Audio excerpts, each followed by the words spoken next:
That time. Happy Saturday, friends. It is time for our reading of Anubis, Ancient Egypt's Lord of Death and Protection by Charlie Lawson. And if you guys know me, you know I love this book. Now, we are in section 4, chapter 4, which is Master Healer and Chief Embalmer. And we are in the section, The Art of Embalming. So let's dive in, you guys. The earliest days of Egyptian civilization, bodies were buried directly into the sand, allowing the extreme dry heat to preserve them naturally. Over time, the Egyptians discovered what worked and what did not to help this process along. They developed the art of embalming into an exact science, and Anubis was the mastermind behind the process.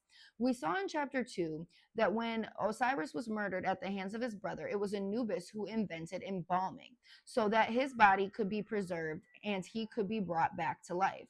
The Egyptians sought to reenact this mythological event so that they too could be reborn.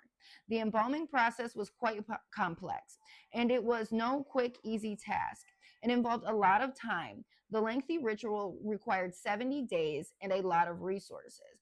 Because of ritual aspects, embalmers were also priests, and they wore masks representing Anubis's head as they worked to invoke his guidance. Embalming began with the removal of the brain, a less important organ to the Egyptians. It was carefully removed through the nose in separate small pieces to avoid damaging the face. Other major organs were then removed and placed into 4 special jars called canopic jars, one for the lungs, one for the liver, one for the intestines, and one for the stomach. Each jar featured the head of one of the sons of Horus on the lid. The organ that remained in the body was the heart, as it was believed that the heart was the seat of the soul. One of the 4 canopic jars depicted a god named Demut. I'm probably butchering that, y'all, so I do apologize. Which means he who praises his mother. Demut was the protector of the stomach of the deceased. He was generally portrayed as a candid head atop the jar, although sometimes he was depicted separately as a mummified figure with a candid head, sometimes standing and sometimes kneeling. His skin was either black or dark green to represent the afterlife and rebirth. Green may seem like an odd choice here, but Osiris is often depicted as a mummified figure with green skin as well, again representing rebirth. After the removal of the organs, bodies were covered in natron, sodium carbonate, dehydrate. I butchered that one too, y'all.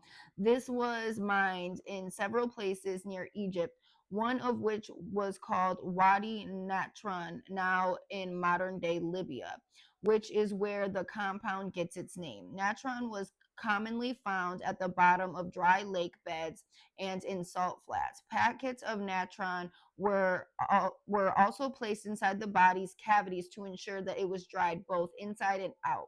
The whole process required a lot of the mineral. Once the bodies had been completely dried, the natron packets were removed from the body, and the body was covered in resin and other preservatives in order to harden it so it would retain its appearance and shape. Sacred oils were then used to anoint the body, and it was filled with wrappings and other materials in place where the skin had sunk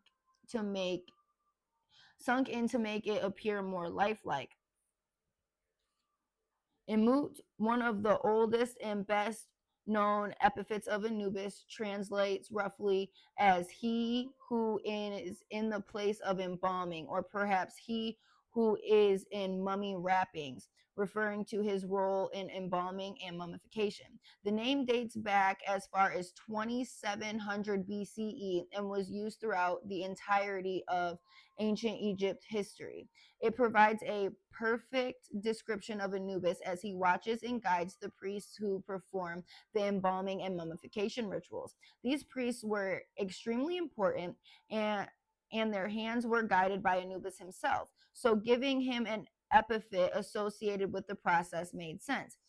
Imut was also the name of an object sacred to Anubis that was often kept at embalming sites as a sort of representational talisman. This was a pole stuck into a pot with the hide of an animal, possibly a cow, hanging from it.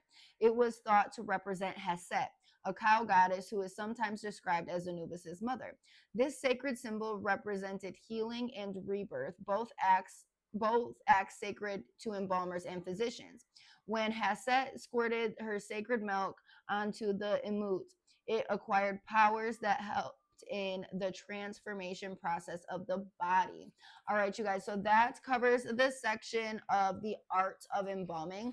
And next week, we are going to get into mummification and burial. If you guys want to discuss Anubis, any fun facts or anything like that, drop it in the comments, you guys. I would love to talk about him always. And other than that, I hope you guys have a great Saturday, and I love you guys.